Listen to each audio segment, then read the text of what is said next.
other than the two treatments that we have learned earlier.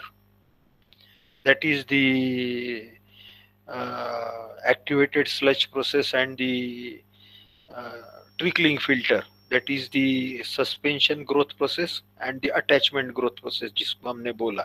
Growth means growth of the bacteria, aerobic bacteria. There are another treatment methods which actually not included in your syllabus, but just we will give 2-3 minutes for that and we will try to understand. The first is the stabilization ponds. Yeah, as has been shown in the picture below, such tanks or such ponds और ऐसे तालाब कुछ नहीं, simple तालाब create किए जाते हैं और उसमें ये सीवेज जो है, that sewage is being put there, and these are called as the stabilization ponds और द लगून्स. लगून्स भी बोलते हैं इसको. Are open flow through the basins specifically designed and constructed to treat sewage and biodegradable industrial waste, and they provide longer detention period extending from a few to several days. इसमें ज्यादा दिन ये sewage रखा जाता है ताकि क्या है कि this sewage comes in contact with the air, light and the aerobic bacteria decompose. Okay, and ultimately it try, और इवेपोरेशन भी होता है. तो ये सब ऐसा कोई जहां कोई दूसरी मेथड नहीं है टेक्निकल, तो ये स्टेबलाइजेशन पॉन्ड में जाते हैं. This types of the ponds are provided. ठीक है, various types of the stabilization pond. Anaerobic pond जिसकी डेप्थ 3 मीटर से ज्यादा रहती है. The decomposition is done with the anaerobic bacteria, है ना. इसमें हवा की जरूरत नहीं है, डेप्थ ज्यादा रहने के कारण हवा अंदर जाती ही नहीं है, तो अपने आप जो एनारोबिक बैक्टीरियाज रहते हैं वो बढ़ते जाते हैं और वो डिकम्पोज करना. लेकिन ऐसे इसमें प्रॉब्लम ऐसा है कि वो anaerobic bacteria produces the foul gases and they also converts the colour of that sewage into black colour, है ना. तो उसको प्यूट्रीफिकेशन करके मैंने आपको पहले बताया था. So anaerobic bacteria results in putrefying the sewage and but they decompose. दूसरा फैकल्टेटिव पॉन्ड है जो 1.5 to 2 मीटर्स रहता है, और मैचुरेशन पॉइंट ये aeration point 1 metre or less. Pond यानी तालाब. ऐसे तालाब में गांव का जो वेस्ट है वो गांव के बाहर डाल देते हैं, लेकिन ऐसा बहुत कम होता है. एक आधे विलेजेस में वगैरह हो सकता है, लेकिन आजकल हम विलेजेस में भी जो हम रूरल सैनिटेशन बाद में पढ़ेंगे अगले यूनिट में, तो वहां पे भी आजकल we provide the soak pits etcetera. एक एरेटेड लगून करके ऐसा ही एरेशन टैंक जैसा एक प्रोवाइड किया जाता है. लगून यानी तालाब, ठीक है, लगून यानी पॉन्ड्स. सो एरेटेड लगून यानी जो तालाब में हवा दी जाती है, एरेशन किया जाता है. They are the pond systems in which oxygen is provided through mechanical aeration. बहुत पंखे लगाए जाते हैं इसमें, जैसे यहाँ पे आपको दिख रहा होगा चर्निंग स्टरिंग वगैरह है. रादर देन अल्गल फोटोसिंथेसिस यानी अलगी जो है, शेवाल जिसको बोलते हैं, तो वो उसका फोटोसिंथेसिस की बजाय या एनारोबिक बैक्टीरिया से ये एरेशन से हवा से डिकम्पोज किया जाता है, इसलिए इसको एरेटेड लगून करके बोलते हैं. जो लगून में, जो तालाब में हम हवा, एरेटेड एयर से बना हुआ एरेटेड वर्ड है. So aerated lagoon means the which provides the air artificially. So lagoon में क्या है, hold the waste water for several months, यानी दोनों टाइप के, either anaerobic or aerobic, hold the waste water for several months. Natural degradation of the sewage and usually needs reeds are preferred. Reeds means separation. बाकी और जो ऐसे ही aerobic treatment method में एक oxidation डीच है, ये राइट साइड में बताया है ना. Various these are again the reactors, various units use for the decomposition of the sewage. Oxidation ditch, ditch यानी खड्डा या ट्रेंच. ऑक्सीडेशन जहां हवा दी जाती है, ऑक्सीडेशन किया जाता है, उसे ऑक्सीडेशन डीच बोलते हैं. It is a modified form of extended aeration of activated sludge process. The ditch consists of a long continuous channel, oval in shape, ये यहाँ जैसे बताया है, with two surface rotors, है ना. यहाँ on both side there are surface rotors, पंखे जैसे प्रोवाइड किए, placed across the channel. और ये रोटेट होते हैं तो ये सीवेज को भी रोटेट करते हैं, चर्निंग करते हैं, brings in contact with the air. And the again a photograph of the oxidation pond. बहुत बड़ा तालाब बनाया है आर्टिफिशियली और इसमें ऐसे पंखे लगाए हैं. These fans are the rotors. These rotates in with large velocity or large speed and brings in contact with the air the sewage. ठीक है, अब आगे में हम जाते हैं. With this we will move further. From secondary treatment on trickling filter water flows to final clarifiers और final sedimentation tank for further removal of sludge. The final clarifiers are another set of the primary sedimentation tank, है ना. फिर से ये sedimentation tank ही है. थोड़ा सा हम now with that another treatment methods we will again continue with the tertiary treatment. From the final clarifier, water is discharged either back to the river or for the final treatment. ये फिर से final clarifier sedimentation. They remove the additional sludge and further reduce suspended solids and the BOD. The proper disposal of the treatment plant effluent or reuse requirement is an essential part of planning and designing of wastewater treatment facility. कहने का मतलब अभी ये secondary treatment से निकला हुआ जो effluent है, जो सेकेंडरी सेडिमेंटेशन टैंक या सेटलमेंट टैंक से निकला हुआ एफ्लुएंट, इसको प्रॉपर डिस्पोजल यानी कहाँ फेंकना, ये बहुत इंपॉर्टेंट है. It is an essential part of planning and designing of the waste water treatment facility, है ना. कहीं पे भी काम हो गया और फेंक दिया, ऐसा नहीं चलेगा. तो इसके लिए दो मेथड है. Two general methods of disposal of the secondary sewage. They are the dilution, disposal in water, and effluent irrigation or broad irrigation or sewage farming, that is disposal on land. ठीक है. ये जो effluent irrigation, broad irrigation और sewage farming, इसके ऊपर notes भी आती है एग्जाम में. और डायल्यूशन पे भी, डायल्यूशन, डिस्पोजल इन वाटर और is in continuation the self purification of the stream. ठीक है. So we are moving into that next part of our syllabus. So the general methods of the disposal of secondary sewage, there are two methods. The first is dilution and second is the effluent irrigation. The name है यहाँ पे आपके ध्यान में आ गया होगा. effluent से irrigation करना, खेती करना, उसको ही broad irrigation बोलते हैं. और थोड़े कम ज्यादा इससे उसको सीवेज फार्मिंग भी बोलते हैं. थोड़ा सा डिफरेंस है दोनों में, वो हम समझ लेते हैं. And disposal on the land. ठीक है. So now disposal by dilution पहले समझ लेते हैं और बाद में self purification of the stream समझ लेते हैं और फिर आगे में we will move on to that sewage farming and the effluent irrigation.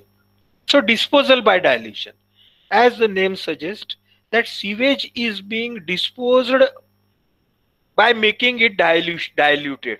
उसको dilute कैसा करेंगे? वो जो सीवेज है उसमें एक तो पानी डालना पड़ेगा, है ना. बाहर से पानी डालने की बजाय वो सीवेज को हम क्या करते हैं, that treated sewage, secondary sewage, either उसका और टेस्टिंग करेंगे और देखेंगे कि बाकी इसमें अभी इसकी न्यूसेंस कम हो गया है. It doesn't need the tertiary treatment. Tertiary treatment क्या है हम आगे में देखेंगे, है ना. मैंने बताया था tertiary treatment यानी secondary effluent को जो ट्रीटमेंट दिया जाता है, आइदर डिसइंफेक्ट किया जाता है, डिसइंफेक्शन, ओजोन, क्लोरिनाइजेशन, ओके, ये करने की बजाय यदि इसको हम direct we dispose it that secondary sewage by dilution, as I have told, either it is to be let out, discharged into the river or stream, बहते हुए नदी में छोड़ देना, या एखादे large water body like the lake और the सी, एक तो तालाब में या समंदर में छोड़ देना, है ना. समंदर पास में चाहिए. नहीं तो समंदर पास में नहीं है तो समंदर में छोड़ेंगे क्या? जो बंबई के पास में है तो बंबई का छोड़ेंगे, मद्रास का छोड़ेंगे, कलकत्ता का छोड़ेंगे, ठीक है, चेन्नई का छोड़ेंगे, लेकिन नागपुर का नहीं छोड़ सकते समंदर में, है ना। हमारे विदर्भ में एक गांव है, मजाक की बात बोल रहा हूँ, वर्धा डिस्ट्रिक्ट में, उसका नाम है समुद्रपुर, उसके आजू बाजू कोई समुद्र नहीं है, ठीक है। So it's a matter of joke again. So the water body में ये छोड़ना, एक तो तालाब में या समंदर में, which in due course of time, समय के साथ में, it gets purified by what is known as self purification process of the natural water. Very important. The nature is such a great god. Nisarga इतना अच्छा है कि उसमें गंदगी आपने फेंक भी दिया तो भी वो अपने आप नंतर वो बाद में वो वेस्टेज को डिस्पोज ऑफ करता है, and it makes it self fresh. So when the wastage is disposed of in the river or the stream or maybe in the lake, the nature clarifies or clears that disposed sewage and purifies itself in the process called as the self purification process of natural waters.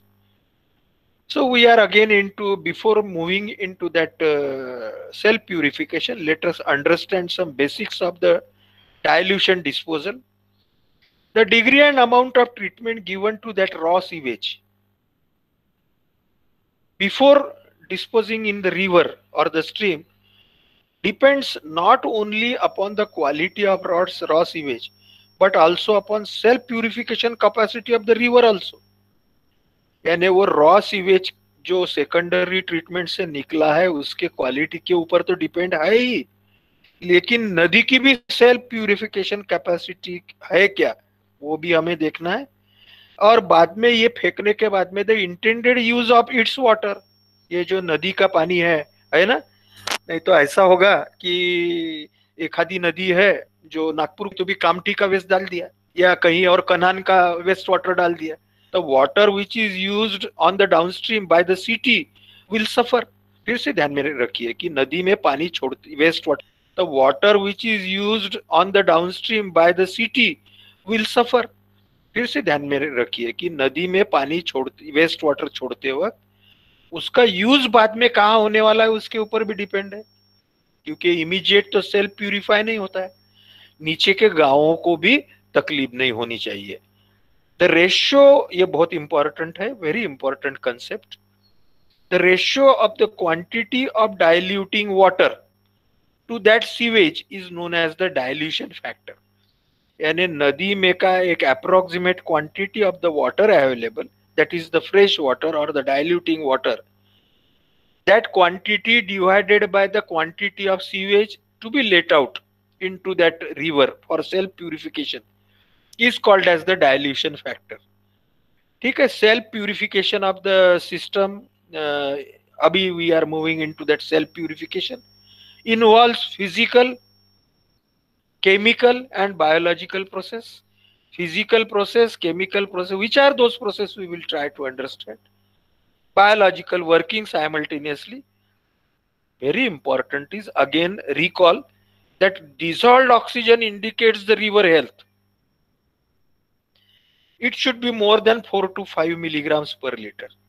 है ना. आपने कहीं ना कहीं तो भी पढ़ा होगा, हमारी इतनी बड़ी गंगा रिवर है, गंगा नदी है, लेकिन कई जगहों पे ऑन बोथ साइड्स और बेसिकली काशी बनारस में वहां पे कोई गया है कि मुझे मालूम नहीं, लेकिन that is the again what I can say not a good part of our religion, कि वहां पे गंगा के पास घाट है नदी के किनारे, और वहां जिसकी डेथ होती है वो उसको वहां ये किया जाता है, उसके लास्ट राइट्स जो है जलाया जाता है, और वो कचरा और बॉडी जो समझो अनबर्न्ड है तो वो गंगा में फेंक देते हैं ना. अभी आपने पेपर में भी पढ़ा होगा कहीं ना कहीं.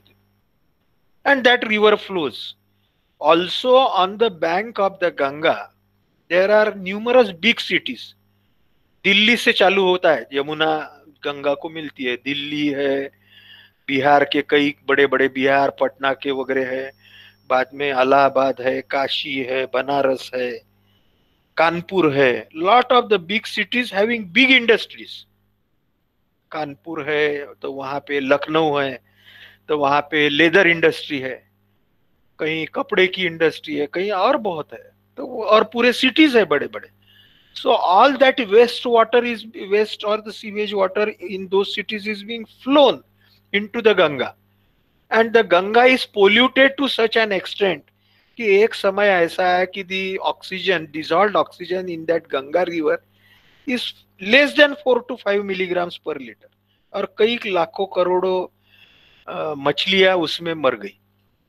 अभी गंगा शुद्धिकरण चालू है, आप सबको मालूम होगा, प्लान जो गवर्नमेंट का है।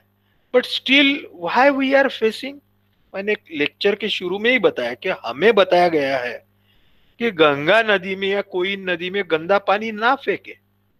We should not dis, city को ये लोगों को पता रहना चाहिए जो इंजीनियर्स रहते हैं, but we go exactly in the opposite direction and we pollute the rivers. हमारी सभी नदियां, गंगा नदी है, नागपुर की नाग नदी है, वो तो आपके आंखों के सामने है, नाग नदी है वो, it originates from the Ambazari lake. लेकिन you know how polluted that Nag river is, all the waste from Nagpur, Nag नदी है, पीली नदी है, और बहुत सारी नदी है, छोटे छोटे नाले हैं नागपुर में, but all those are polluted only due to the, and you by visualizing you could see, you can say that the dissolved oxygen is so low that no aquatic life will survive in Nag river. नाग नदी में कोई मछलियां जिंदी नहीं रह सकती। तो इसका मतलब हमें ये देखना है, नेचुरल स्ट्रीम में जब हम ये फेंकते हैं कचरा, तब डिजॉल्व्ड ऑक्सीजन भी बहुत इंपॉर्टेंट है, मायने रखता है। फिर से whether the quantity of water and the quality of the water in that river is capable of taking that waste. इसका एक इंडियन स्टैंडर्ड भी है for discharge of the waste water into river, है ना, एग्जाम में पूछते हैं, आपके सिलेबस का भी पार्ट है।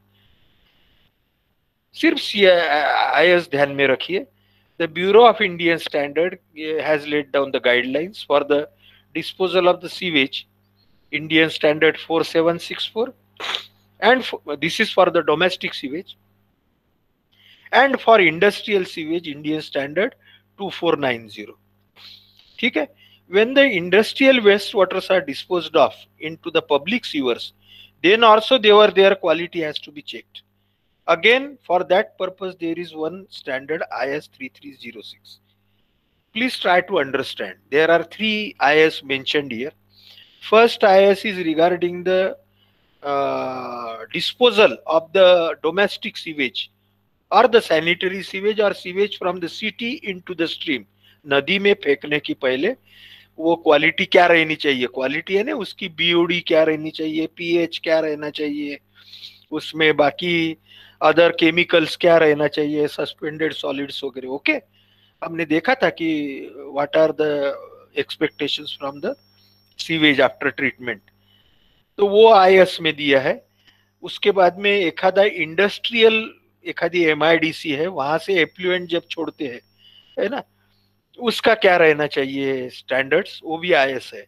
और तीसरा इंडस्ट्रियल वेस्ट वाटर जो है, वो जब डोमेस्टिक वेस्ट के सीवर लाइन में डिस्पोज करते हैं, तो उस टाइम में भी इंडस्ट्रियल वेस्ट वाटर का क्या स्टैंडर्ड रहना चाहिए, quality, with respect to all those ingredients, biological quality, physical quality, chemical quality, properties हमने जो देखा था वो। ठीक है, so these are given by these 3 IS. We will discuss sometimes afterwards again in more detail. अब ये BIS जो स्टैंडर्ड है कि BOD क्या रहना चाहिए, tolerable limit for the surface water में जो फेंकते हैं एफ्लुएंट उसकी, inland surface water, public sewer हो, ठीक है। For this purpose these are all the values, BOD, COD, pH value, TDS, total suspended solids, TSS, total dissolve solids, cyanides etcetera, all these values.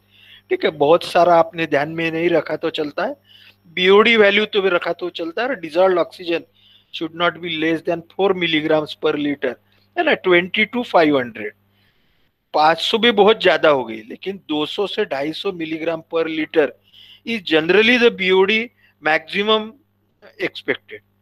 ठीक है. All other things these are again as discussed in those IS. Now we will move on to the self purification process in the stream.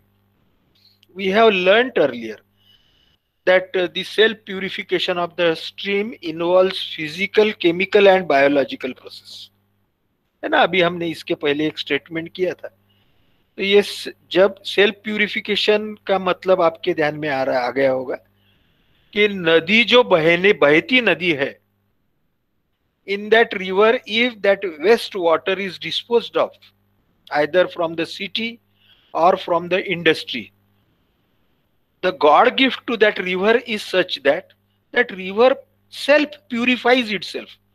वो नदी खुद होके खुद को साफ कर लेती है. तो उसको बोलते हैं self purification with the help of certain natural forces और द नेचुरल रिसोर्सेस. कौन से वो देखते हैं. So the physical forces which helps in the self purification are the dilution and dispersion, है ना. अभी समझ लेते हैं, मतलब बाद में पढ़ते भी है उसको. जब नदी में, क्योंकि the river water initially it is very fresh, इसमें सीवेज डिस्पोज करने के पहले ये अच्छा साफ है, ये क्लियर है, इसमें डिजॉल्व्ड ऑक्सीजन भी काफी मात्रा में है. It contains almost 40% part of it, that water, as the dissolved oxygen. ठीक है. तो ये डायल्यूशन हो गया, यानी वो सीवेज उसमें पानी में आया तो वो डायल्यूट हो गया, और दूसरा वो डिस्पर्स हो गया, स्प्रेड हो गया, पूरे पानी में मिक्स हो गया. So dilution and dispersion. when it flows along with the river water, the organic matter or the material which is in suspension in that sewage also settles at the bottom of the river. नदी के bottom में वो settle होता है, तो वो sedimentation बोलेंगे हम उसको. This is again a physical process. तो due to that sedimentation some part of the suspended solids can be removed. And sunlight, when this water, polluted water, that is the river water, comes in contact with the sunlight, है ना, ऊपर से दिन भर सन रहता है, तो due to that the photosynthesis takes place by the algae etc. in that river, and this acts as the biochemical reaction and tries to decompose the organic matter. Oxidation होता है in presence of the sunlight. ठीक है. ये नदी में पानी waste water छोड़ने के बाद में, है ना, दिस इज यू कैन से the length of the river. Jones of pollution बता रहे हैं हम, आगे में पढ़ने वाले हैं. Jones of pollution, this is you can say the point A, that is where the sewage is discharged, and now that sewage is flowing with the water and it reaches to say point K here. दूसरा point जो है end point, we will give it name as the K. So A to K जब waste water जाता है नदी में, पानी छोड़ने के, वेस्ट वाटर छोड़ने के बाद, तो वो what happens into that river, that we will try to understand in terms of the zones of pollution. ठीक है. नोट आती है एक आध बार एग्जाम में, तो बहुत इजी है, कोई डिफिकल्ट नहीं. So before that sewage is being let out into the river, नदी में सीवेज छोड़ने के पहले the river has got clear water, है ना. ये पहला जो बताया आपके स्क्रीन के ऊपर है, आपके पास नोट्स में भी दिया है.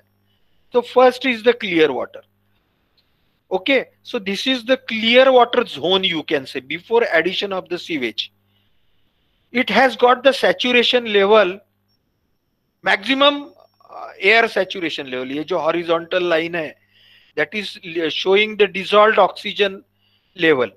ये पानी में अभी dissolved oxygen maximum है 40%, है ना. It is 40% by volume of the water. So the saturation level is 100% and dissolved oxygen is 40%. Okay, so it is shown horizontally by 40% saturation level. ठीक है, this is also called as the dissolved oxygen sag curve. आगे में हम जैसे जैसे जाएंगे, अब हमने सीवेज यहाँ पे, this is the point A, point B पे हमने सीवेज डाल दिया, नदी में छोड़ दिया पाइप से, तो क्या हो गया, the sewage contains the organic matter, so therefore that organic matter is being decomposed again by the aerobic bacteria, and in presence of air and sunlight that organic matter tries to use the dissolved oxygen into the river. तो जो पहले 40% dissolve oxygen था या 100% saturation level थी, that will again start falling.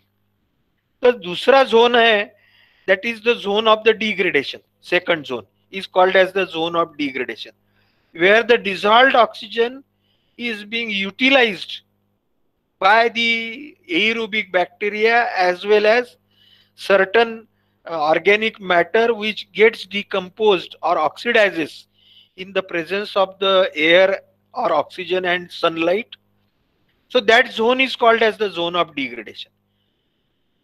Okay, so what happened? The sewage is being added, and after adding that sewage, naturally due to the utilization of the dissolved oxygen etc., that the quantity of dissolved oxygen falls and the water gets polluted. हम क्या बोलेंगे general language में, the water is getting polluted, so that length of the river is called as the zone of degradation. And after the dissolved oxygen being used out from the river maximum, and the dissolved oxygen falls below 0%, यानी अब तो dissolve oxygen खत्म हो गया, तो उसके बाद में जो जो एरोबिक बैक्टीरिया है वो ऑर्गेनिक मैटर को डिकम्पोज करते हैं, also that organic matter gets oxidized or decomposed in presence of the sunlight also. So for that next length of the river or next patch is known as zone of the active decomposition. Okay, so decomposition starts. So decomposition starts means the quantity of the sewage and the organic matter starts reducing. अभी ये कम कम होते गया, तो जैसे जैसे organic matter कम होते जाता है, जैसे जैसे एरोबिक बैक्टीरिया और sunlight decompose that organic matter, and now the organic matter reduces, gets converted either into sludge, water or air or gases, उसमें कन्वर्ट होता है. So sewage gets converted into three things: sludge यानी that sludge which does not contain or which is inert sludge, it cannot be decomposed, है ना, organic matter है लेकिन वो decompose नहीं होता है, that is the inert sludge. या कुछ इनऑर्गेनिक मैटर है वो नीचे में सेटल होता है या नदी के साथ बहता है. बाकी जो स्लज है उसका डिकम्पोजिशन हो गया, या बाकी suspended solids gets converted into water and the carbon dioxide और एयर. तो धीरे धीरे क्या होता है कि that sewage quantity reduces and the dissolved oxygen quantity as the river is flowing. River is again flowing, जैसे A, B, C और अभी D point पे हम आए, तो C to D is the zone of the active decomposition, and after D the river starts flowing. River का तो flow चालू ही है, so that flowing rivers come in contact with the air. ऊपर से हवा बह रही है और sunlight भी है दिन में, so therefore it absorbs the oxygen from the air, and the oxygen level slowly goes on increasing due to the reduction in quantity of organic matter. That is called as the zone of the recovery. ठीक है, so A to B, B to C, C to D, D to E is the zone of recovery, in which slowly the river comes into its original dissolved oxygen content, and at some point it again gets clearer, clear water आ जाता है, उसमें सब गंदगी निकल जाती है. That is called as the zone of clear water, या जिसको हमने के पॉइंट करके दिया था. So from A to K the river self purifies itself. This is called as the self purification process. And these are called as the zones of pollution, है ना। इसके और थोड़े से डिटेल में हम आगे में जाते हैं, जैसे ये तो फिगर अभी अपन ने देखा ही है ना। अब in all these zones, that is clear water, zone of degradation, decomposition, recovery, or zone of clearer water, what happens to the physical indicates or indices fish presence या aquatic life presence, bottom animals कई river के तल में रहते हैं, and अलगी वगैरह जो है, अलगी एंड प्रोटोजुआ, शेवाल जिसको बोलते हैं, उसकी क्या कंडीशन है। तो फिजिकल पहला तो क्लियर वाटर है, no bottom sludge, no colour in the first clear water zone. Zone of degradation मध्ये में अभी सीवेज ऐड किया, floating solids, bottom sludge, colour getting turbid. Zone of active decomposition में नदी का पानी और काला हो गया, darker and greyish colour.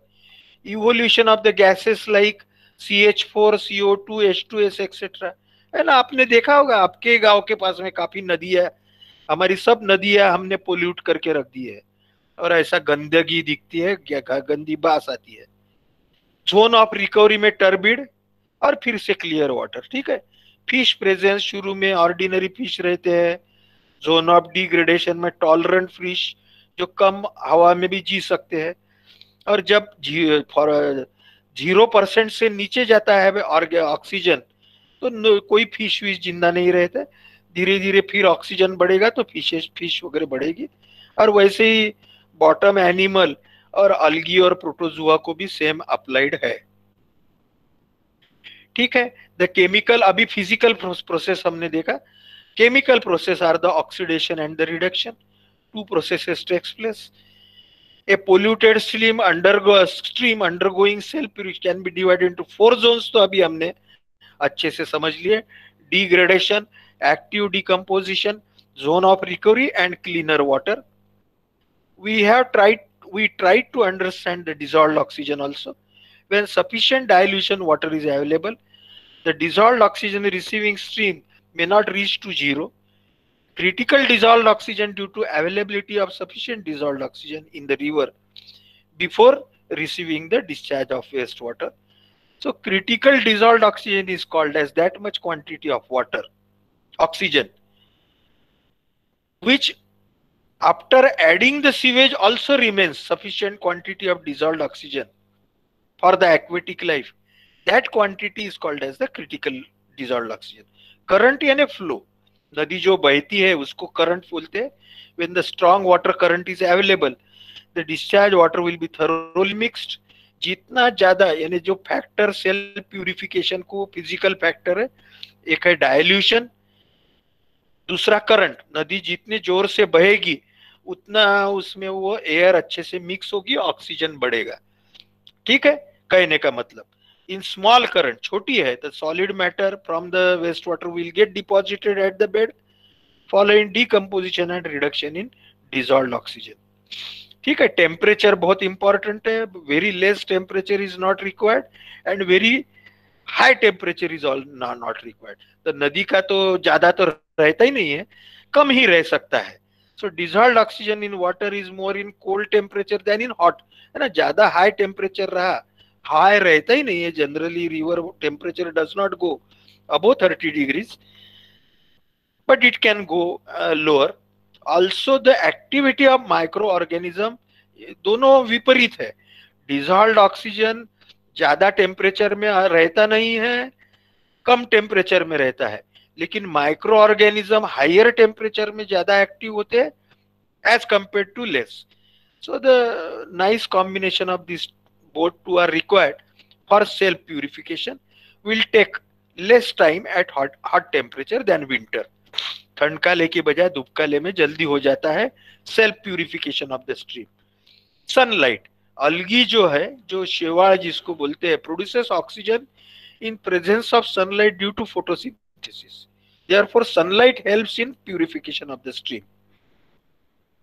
Rate of oxidation, due to oxidation of organic matter discharge in dissolved oxygen, depletion occurs faster at higher temperature, low at lower temperature. Also depends on the chemical decomposition property of the organic matter. एक आगे में हम और एक important अभी concept पढ़ने वाले हैं, वो है ऑक्सीजन सैग एनालिसिस, और उसके ऊपर से ऑक्सीजन सैग कर्व। आपको एग्जाम में बहुत बार पूछते, बहुत इजी है वो, कोई डिफिकल्ट नहीं है। ऑक्सीजन सैग एनालिसिस है ना, oxygen reduction, sagging means reduction. So oxygen sag analysis अभी हमने समझ ही लिया कि जो हमने 4 जोन देखे कि उसमें कैसे शुरू से लेके तो आखिरी तक के ऑक्सीजन कम होता है और बाद में फिर से बढ़ता है, and what is the cause, that is the oxygen sag and it's analysis. उसको समझ लेना, और उसके ऊपर ऑक्सीजन सैग कर्व, और आगे में है पीटर पेल्ब्स इक्वेशन, वो भी इजी है, कोई डिफिकल्ट नहीं है। कम से कम वहां तक के जाने का आज हम ट्राई करते हैं। सो ऑक्सीजन सैग और ऑक्सीजन डेफिशिट, मैंने अभी बोला ऑक्सीजन सैग है ना, oxygen deficit, oxygen reduction in the stream at any point of the time during self purification process. Okay, oxygen reduction नदी में, जैसे हमने जब भी पॉइंट ए से लेके बी सी डी वगैरह पॉइंट देखे, so point from point A to से point C, how much oxygen deficit has taken place, dissolved oxygen है ना। डिजॉल्व ऑक्सीजन शुरू में कितना था, 40% था वो, 40% quantity of the water, 100% saturation करके बोला हमने इनिशियल ग्राफ। लेकिन धीरे धीरे वो 40% से कम कम होते जाता है, and at some point it goes less than 0%, यानी फिर ऑक्सीजन रहता ही नहीं है उसमें, all the material remains is the sewage. So that reduction in oxygen, dissolved oxygen, or the deficit in the stream at any point of time, yeah, means from point A forwards, कौन से भी समय में, during self purification process is equal to difference between saturated dissolved oxygen initial 40% and actual dissolved oxygen content at that time, है ना। Point A to आगे में जैसा जाते हैं तो as the dissolved oxygen goes on decreasing, so it will have certain value. So the initial dissolved oxygen minus the dissolved oxygen after certain time is called as the oxygen sag or oxygen deficit. So oxygen deficit is equal to saturation dissolved oxygen and less than the actual dissolved oxygen. The saturation dissolved oxygen value depends on the fresh water, temperature, and total dissolved salt present in it. Generally, this value is 14.62 milligrams per liter. ठीक है, ये जो saturation dissolved oxygen की value है, that is 14.62 milligrams per litre at 0 degrees and 7.63 at 30 degrees, है ना। जैसे temperature बढ़ता है तो डिजॉल्व्ड ऑक्सीजन उसमें से निकल जाता है। Lower dissolved oxygen at higher temperature, the dissolved oxygen in the stream may not be at saturation level. There may be initial oxygen deficit, dissolved oxygen at this D0. At this stage, when the effluent with initial BOD load L0 is discharged into the stream. ये समझ लीजिए, sentence का मतलब ऐसा है कि जब ये रिवर में हम सीवेज डाल रहे हैं शुरू में, जिसकी BOD value biological oxygen demand, क्योंकि we are discharging that sewage into the river, so it's initial oxygen demand, biological oxygen demand, we have shown it by L0, आपके ध्यान में होगा L0, and the dissolved oxygen at that time, वो भले ही saturation level पे नहीं होगा, कुछ ना कुछ कम हो सकता है due to certain problems, maybe पहले का सीवेज हो, कुछ भी other reason, it is denoted by DO, D subscript O, and the BOD initial is denoted by LO। थोड़े अभी न्यू मैथमेटिकल पार्ट समझ लेते हैं आगे का। पहले था ऑक्सीजन सैग एनालिसिस में, और ये सैग कर्व और रीऑक्सीजनेशन एंड डीऑक्सीजनेशन कर्व समझ लेते हैं। The dissolved oxygen starts depleting, कम होते जाता है, and the oxygen deficit D increases. The oxygen deficit is denoted by D, है ना। ऑक्सीजन डेफिशिट या oxygen sag is denoted by D. The variation of oxygen deficit D, बाद में graph भी देखते हैं, with the distance along the stream, the oxygen deficit D नदी के साथ साथ वैरी होता है, शुरू में कम रहता है, फिर बीच में सेंटर में बहुत ज्यादा रहता है, और आखिरी में फिर से बढ़ते जाता है, तो आखिरी ऑक्सीजन डेफिशिट जीरो पे आ जाता है। ठीक है, so the variation of oxygen deficit with distance along the stream, नदी के लेंथ के साथ में, फ्रॉम पॉइंट ए ऑनवर्ड्स हमने जो देखा था, एंड हेंस विथ टाइम, है ना, with river flowing from upstream to downstream, with the time of flow from the point of pollution is shown by or is depicted by the oxygen sag curve. बहुत important है, ये exam में पूछते हैं। क्या है ये ऑक्सीजन सैग कर्व में? The variation of oxygen deficit, oxygen deficit में जो कमी या ज्यादा होती है with distance along the stream and hence with time of flow from point of pollution is shown और depicted by oxygen sag curve. अभी इसकी स्पेशलिटी क्या है? The major point in oxygen sag analysis is the point of minimum dissolved oxygen और the maximum deficit.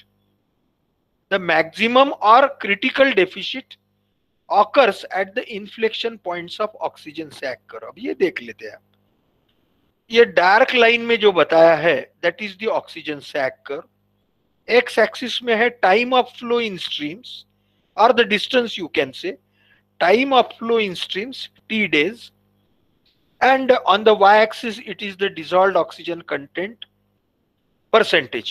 ठीक है, so at the beginning at point A, जो हमने जब भी zones देखा था, at point A the dissolved oxygen is denoted by D subscript O, DO is maximum। ठीक है, saturation dissolved oxygen is denoted by this line, यानी इतना सैचुरेशन यानी मैक्सिमम रह सकता है, लेकिन इससे थोड़ा डिसॉल्व्ड ऑक्सीजन कम रहता है ड्यू टू वेरियस रीजंस, क्योंकि नदी है, नदी में कुछ इनिशियल पोल्यूशन भी रह सकता है, तो हमने वो थोड़ा डिसॉल्व्ड ऑक्सीजन जो है, that dissolved oxygen is shown, dissolved oxygen deficit is shown by DO।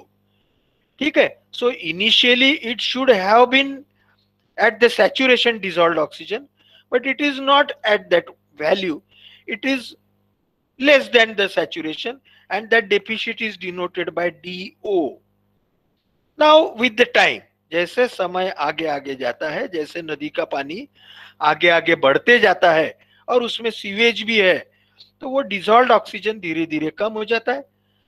so that dissolved oxygen deficit or reduction from the saturation dissolved oxygen is denoted by DT। Initial T is equal to 0, therefore D0।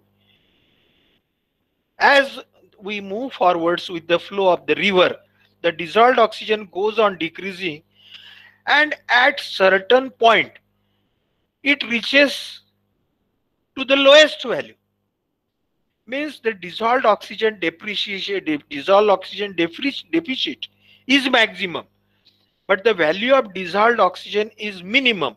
That point is called as the critical point, and that lowest dissolved oxygen and maximum deficit is denoted by DC।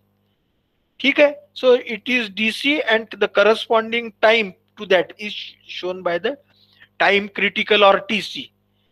and again with the time, as the river flows forwards, slowly the dissolved oxygen deficit goes on reducing, and the dissolved oxygen in the river goes on increasing, and this curve moves upwards and will try to reach to the saturation dissolved oxygen। ठीक है, इतने saturation dissolved oxygen तक नहीं जाता है, क्योंकि इसके साथ में और कोई suspended solids वगैरह रिवर में रहते हैं। I think everybody of you must have understood the what is the oxygen sag curve। Okay, oxygen sag curve shows a graph between the oxygen deficit, that is DO, DT, DC, etc., along with the time of flow or along with the length of the river। Okay, time of flow T in days, yani initially when the dissolved oxygen is at its maximum value, and the sewage is added. This is the DO, is the dissolved oxygen deficit. And with time T, the deficit goes on increasing due to the addition of the sewage. It reaches to maximum value DC. It is called as the critical deficit. Corresponding to it, it is critical point and the time critical time. And slowly again the dissolved oxygen deficit goes on reducing. That is, the dissolved oxygen quantity goes on increasing. Again, there are two curves supporting to this oxygen sag curve. They are the reoxygenation curve and the deoxygenation curve. Initially, the dissolved oxygen is maximum, so no reoxygenation takes place initially. Reoxygenation is zero initially, but with time, as this dissolved oxygen goes on reducing, which is shown as on the deoxygenation curve. Deoxygenation यानी oxygen जिसमें निकल के जा रहा है, deoxygenation curve. रीऑक्सीजनेशन curve यानी oxygen जिसमें आ रहा है. So both these curves, and where both these curves cross each other, that is called as the inflection point. At this inflection point, the deficit is maximum or the critical deficit is called as. Okay, so this is in short the oxygen sag analysis curve. Again on a larger photograph or screen it is shown. Oxygen sag curve, reoxygenation curve, deoxygenation curve, its inflection or the crossing point. X-axis time inflows of the stream, T days, y-axis dissolved oxygen percentage, the saturation. These are all you have to put in mind. Point of the oxygen demanding waste discharge. Okay. Deoxygenation and reoxygenation curve we have already understood. Along with deoxygenation, जैसे जैसे oxygen कम होते जाता है वैसे वैसे reoxygenation भी चालू रहता है. Reaeration is also a continuous process. The rate of the reoxygenation depends upon the depth of water of the stream, velocity of flow, oxygen deficit below saturation, DO, dissolved oxygen, and temperature of the water. Okay, so this one part we have importantly covered or tried to understand what is the self purification of the stream and the oxygen sag curve. ठीक है, अभी ये oxygen sag curve को mathematically कैसे represent करते हैं, that is shown by the equation invented or derived by Streeter Phelps. Streeter और Phelps ऐसी दो इंजीनियरों की जोड़ी है. ये इन्होंने ये इक्वेशन किया है. ये वही ग्राफ को बताता है जो हमने अभी ऑक्सीजन सैग एनालिसिस का ग्राफ देखा, रीऑक्सीजन देखा, reoxygenation, deoxygenation and sag analysis. That is being shown with the help of this equation. The rate of the change in dissolved oxygen. Please try to understand. The rate of change in dissolved oxygen deficit. है ना, शुरू में deficit है, कम deficit है, लेकिन धीरे धीरे that deficit goes on increasing. So that rate of change of that deficit goes on increasing with time. So that the rate of the change in dissolved oxygen deficit with time is the sum of the two reactions as explained below. है ना, ये अभी हमने देखा कि भाई dissolved oxygen deficit is the combination of the deoxygenation as well as reoxygenation. तो एखादे जगह पे डिसॉल्व्ड ऑक्सीजन डेफिसिट काय के ऊपर डिपेंड है कि कितना डीऑक्सीजनेशन यानी कितना ऑक्सीजन निकल चुका है और साथों साथ हवा में से कितना ऑक्सीजन उसमें आ रहा है. So dissolved oxygen deficit is the sum of the two reactions. Which are they? So dt is the dissolved oxygen deficit. dt is the dissolved oxygen deficit at any time t. Please try to understand the difference between the dissolved oxygen deficit and dissolved oxygen quantity. ठीक है, deficit यानी कमती कितनी है, और quantity यानी कितना present है, जितनी कमती और जितनी क्वांटिटी वो दोनों की सम किया तो again it will be maximum dissolved oxygen at saturation. ठीक है, डिजॉल्व्ड ऑक्सीजन सैचुरेशन से कितना कम हो गया, that is the dissolved oxygen deficit, और जितना कम हो गया और बचा कितना, that is the dissolved oxygen quantity. ठीक है, so D T, D suffix T is called as the dissolved oxygen deficit at any time T. So rate of change of the dissolved oxygen deficit d dt by dt. Just 5 minutes I will take more. So d dt by dt, or rate of the change of the dissolved oxygen deficit with respect to time, is the sum of function of the deoxygenation and reoxygenation. So d dt by dt is equal to function of deoxygenation and reoxygenation. So therefore d dt by dt is equal to k dash lt minus r dash d t, है ना, क्योंकि ये deficit है with respect to time. तो deoxygenation और reoxygenation का जो difference रहेगा that will be the deficit. So which is equal to, क्या है ये हम आगे देखते हैं, k dash l t. K dash क्या है, एल टी तो हमने देखा है, that is the BOD at any time t, ये हमने शुरू में ही देखा बीओडी। के dash is that reaction constant, reaction rate constant, हमने we have derived that mathematical expression, lt is equal to L0 into e raised to minus k dash t या 10 raised to kt वगैरह। so k dash lt minus r dash dt, जैसे k dash है वैसे r dash है, that is the reoxygenation constant, k dash is the deoxygenation or the reaction constant, lt is the initial is the BOD at any time t, and dt is the dissolved oxygen deficit at any time t. ठीक है, so the rate of the change of the dissolved oxygen deficit at any time t with respect to time is the summation or the deduction of the deoxygenation and the reoxygenation, दोनों का जो difference है that will be the deficit. dt is LT amount of the first stage BOD remaining at any time t, k dash is reaction rate constant, r dash is reoxygenation constant, again similar to k dash, ये सिर्फ deoxygenation है, ये reoxygenation constant, t is time in days, d dt by t dt is equal to rate of the change of dissolved oxygen deficit। हमें we know that, अभी मैंने आपको बोला LT is equal to L0 into e raised to minus k dash t, where L0 is the BOD remaining at time t is equal to 0. It is also called as the initial BOD, और इसको हम ultimate BOD करके भी बोलते हैं।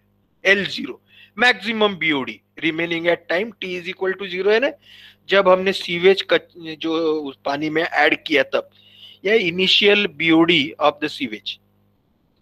Okay, so putting this value of LT in that equation, d dt by dt is equal to k dash into, वो LT रखा यहाँ पे, L0 into e raised to minus k dash t minus r dash into dt, rearranging this equation, d dt upon dt plus r dash dt इधर लाया equal to k dash L0 e raised to minus kt. This is the first order first degree differential equation, and if we solve, है ना, अभी हमें बहुत solution में जाना नहीं है, this equation we get dt is equal to that deficit at any time t is equal to k dash L0 upon r dash minus k dash in bracket e raised to minus k dash t minus e raised to minus r dash t plus do, that is dissolved oxygen deficit at time 0, t is equal to 0, initial dissolved oxygen deficit, into e raised to minus r dash t. Changing the base to the natural 10, we get this equation converted. इसको सिर्फ 10 instead of e, we use 10. This equation will be the deficit of the dissolved oxygen at any time t.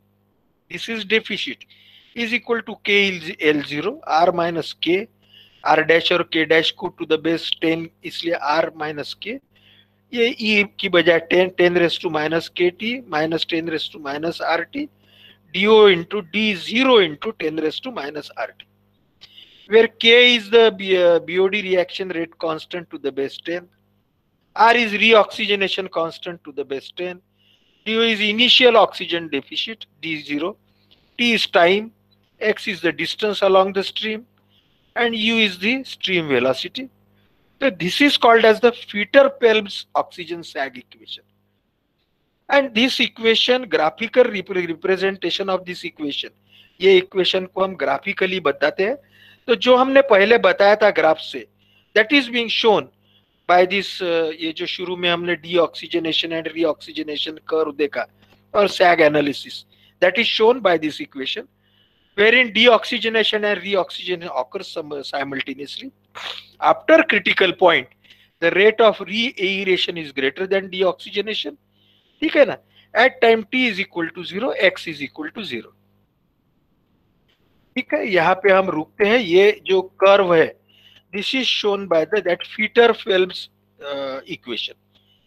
So here we will take the break today, and the remaining part, that is disposal of wastewater in lakes, seas, seawater, on land. Okay, effluent आज मुझे ये लेना था actually, यहाँ तक के effluent irrigation और sewage farming तक के. चलो कोई हरकत नहीं, next time tomorrow we will cover it and the remaining part.